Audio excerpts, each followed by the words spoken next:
O nosso tema da aula de hoje é um tema extremamente pertinente e essencial para todos vocês. Descomplicando a prática, como qualquer pessoa é capaz de meditar em qualquer lugar. E para a gente começar essa fala, eu gostaria de deixar claro para vocês o que é meditação. Porém, nós não estamos aqui, eu não estou aqui no papel de simplesmente dar um conceito para você e querer que você saia repetindo esse conceito ou apenas mentalizando, racionalizando. Nós queremos que você vivencie o que é meditação para você. Então aqui eu gostaria de trazer um conceito,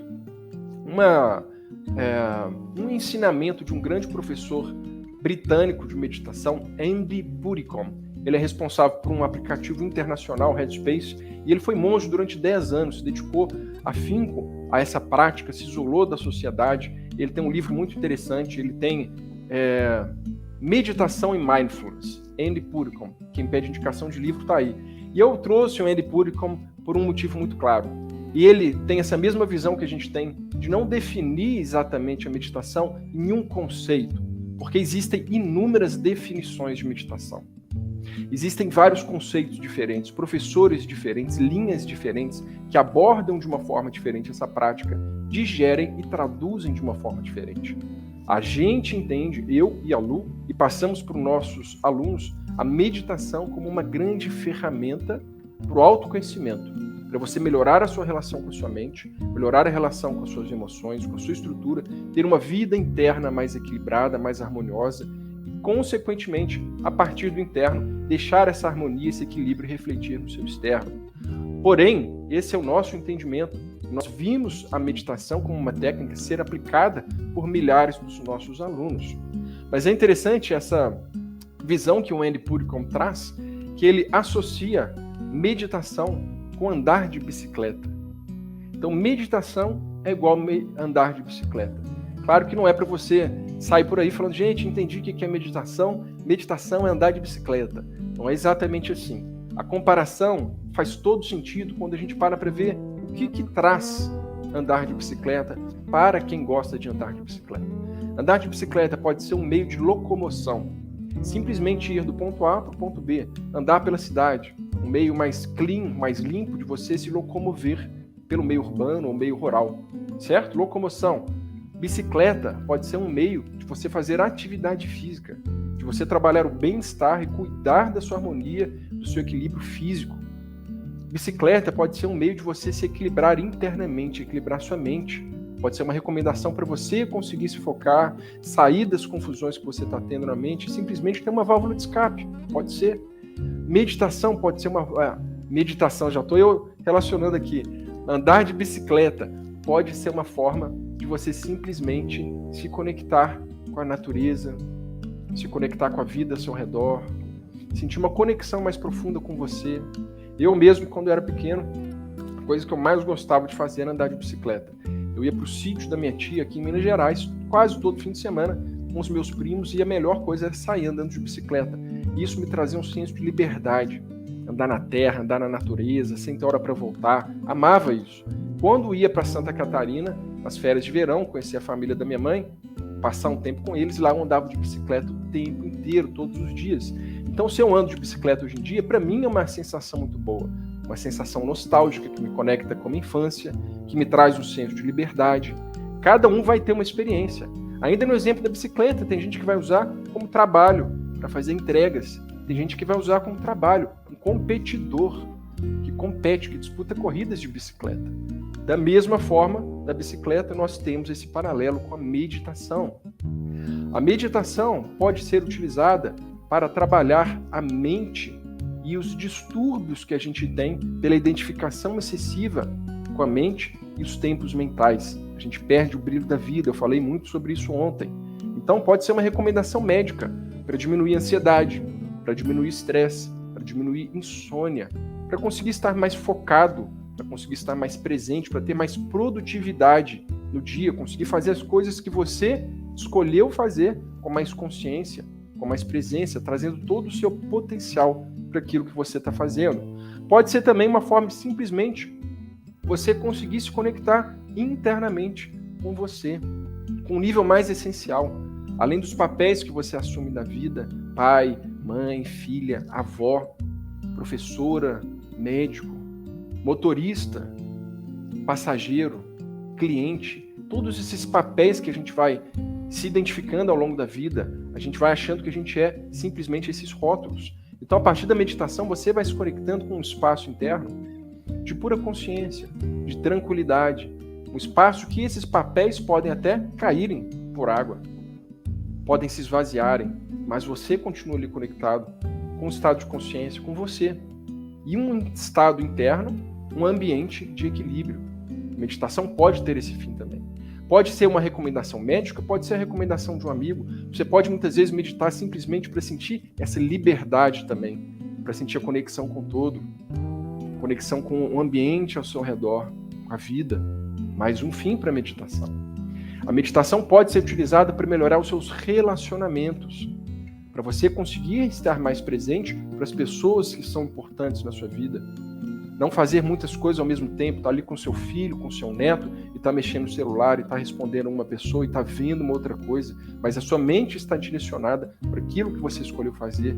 Você reconhece a importância dos relacionamentos. Você sai, igual eu falei na aula de ontem, do inconsciente, começa a trilhar o rumo para o consciente, e essa consciência ecoa nos seus relacionamentos, no seu trabalho, nas escolhas que você fez.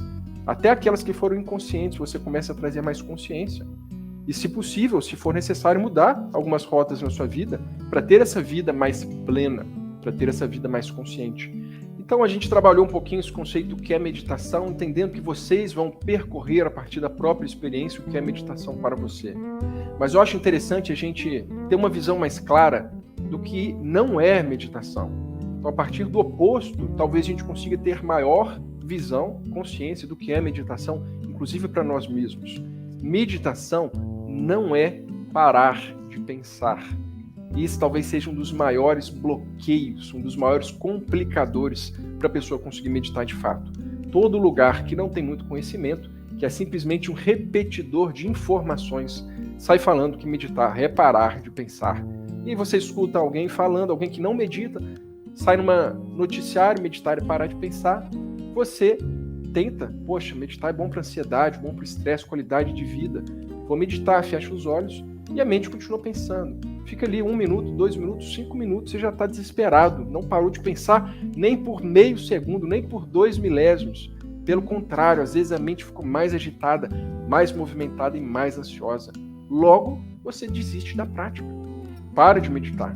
Porque se meditação é parar de pensar, eu meditei e não parei de pensar, vou abandonar isso daqui, não é para mim, minha mente não vai parar de pensar. E eu tenho essa boa notícia para você que já passou por isso. Meditar não é parar de pensar.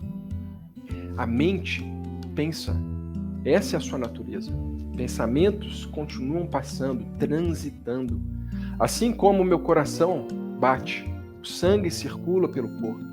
Assim como meus pulmões, diafragma trabalham a respiração. O ar entra e o ar sai, sem a minha escolha. Posso estar dormindo, o ar vai entrar e vai sair. Posso estar trabalhando, meu coração está batendo, meu sangue está circulando. Da mesma forma, os pensamentos passam. A natureza dos pensamentos é essa transitoriedade.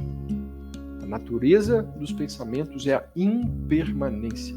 Eles são, por si só, passageiros. Eles se apresentam, vêm e vão, como nuvens no céu, que às vezes têm formas, a gente enxerga. Eu olho para uma nuvem, eu vejo uma girafa. A Luciana do meu lado olha para a nuvem, para a mesma nuvem, vê uma borboleta. Sofia, nossa pequenininha, olha para a nuvem e vê um sorvete. O Mateus, nosso recém-nascido, vai olhar para a mesma nuvem e às vezes vai ver o tetê dele, vai querer mamar, que é só o que ele faz agora. Então, nós podemos ter uma interpretação dos pensamentos de acordo com o nosso campo subjetivo, de acordo com os nossos filtros. Ontem eu respondi uma pergunta lá no Instagram nosso sobre isso. Isso é, a gente enxerga a realidade, enxerga nossos próprios pensamentos a partir da nossa construção cultural. O país que a gente nasceu, a cidade onde a gente nasceu, a nossa cultura familiar, a influência dos nossos pais, pai, mãe, irmãos, dos nossos amigos, da escola onde eu estudei, de tudo que foi sendo ensinado e vivenciado por mim. dessa forma eu enxergo a realidade. Não quer dizer que a realidade seja exatamente da forma como estou vendo, como eu entendo que uma pessoa fez ou falou, como eu entendo que um acontecimento externo, como esse acontecimento externo está se manifestando. Da mesma forma, meus pensamentos. Vem um pensamento que traz uma memória do passado na minha cabeça, uma festa que eu tive na infância. E eu posso sentir dor pela experiência que eu tive.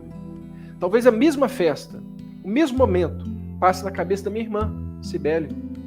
E ela lembra exatamente do mesmo momento e ela sente extrema alegria, pois nós tivemos experiências diferentes, filtramos aquela experiência de uma forma diferente, às vezes o mesmo momento, e nós entendemos aquilo de uma forma diferente.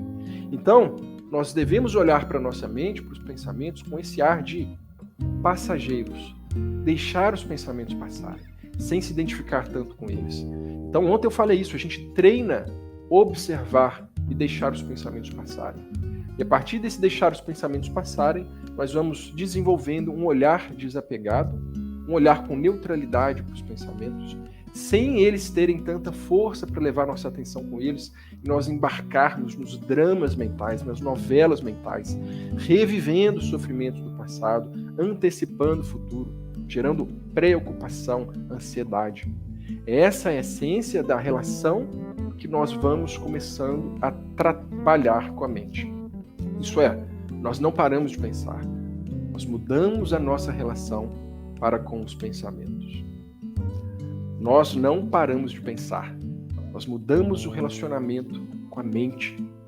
E essa é a grande conquista que a meditação nos traz. Não é uma pílula mágica. Meditei uma vez, mudei minha relação com a mente. Uau, agora estou 100% presente, quase iluminado. É uma prática que você desenvolve dia após dia. A grande conquista é o hábito da meditação. Meditando todos os dias, ainda que por um curto espaço de tempo, entendendo qual técnica faz sentido para você, se apropriando dos detalhes da técnica, das nuances desse caminho da meditação, você começa aos poucos a mudar essa relação com a mente, a entender as emoções como mensageiras, trazendo um recado, uma comunicação, algo que eu estou sentindo, talvez algo que o momento externo não me agrade, que dialogue comigo, me faça sentir raiva. Por que eu estou sentindo raiva? O que esse momento tem para me ensinar? O que isso indica do meu passado, do meu histórico, da minha leitura desse acontecimento? Então, primeiro ponto, tem que ficar claro, meditar não é parar de pensar. Na meditação, nós mudamos a relação com a mente. Às vezes você sente que nem está pensando porque você vê os pensamentos, mas está tão conectado com esse espaço interno que você cultiva todos os dias, como um grande jardim que você rega, que você está tão à vontade ali, com seu corpo, com seu momento, que você consegue ver os pensamentos passarem, mas eles não têm essa força. Mas você não parou de pensar. Você direcionou a sua atenção para esse âmbito interno. A mente continua pensando. Meditação não é religião. Esse é o outro ponto que afasta muitas pessoas da meditação. Eu acho que a meditação é uma religião hindu, então eu sou católico, sou protestante, sou espírita, sou da Umbanda, não vou me envolver com a meditação. Ela não é a minha religião, não é o meu caminho. Essa é uma crença que afasta você de meditar de fato.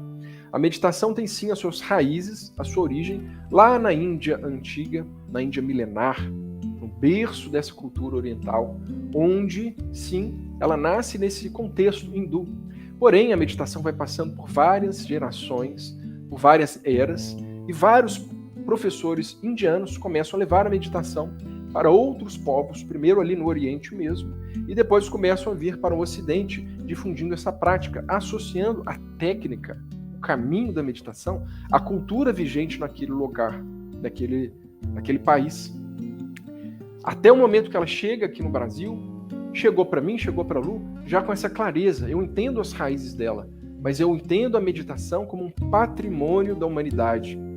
Uma técnica que pode ser utilizada por qualquer povo, por qualquer cultura, por qualquer pessoa, que vai te ajudar no seu caminho religioso, se você tem, a se conectar mais com você mesmo, expandir sua consciência, se conectar com Deus da forma como você acredita, se conectar com o universo, com a vida. Ou se você não tem uma religião, simplesmente se conectar com o momento presente, com agora, com você. Independente do caminho que você percorra, a meditação vai te ajudar a aprofundar as suas jornadas pessoais, a sua busca, o seu caminhar. o seu processo de autodesenvolvimento, de autolapidação, de autoconhecimento. E é assim que a gente entende e ensina a meditação, abrindo espaço, dando liberdade para você realmente poder praticar e a partir das suas experiências, da sua vivência, entendendo pouco a pouco o que é meditação para você.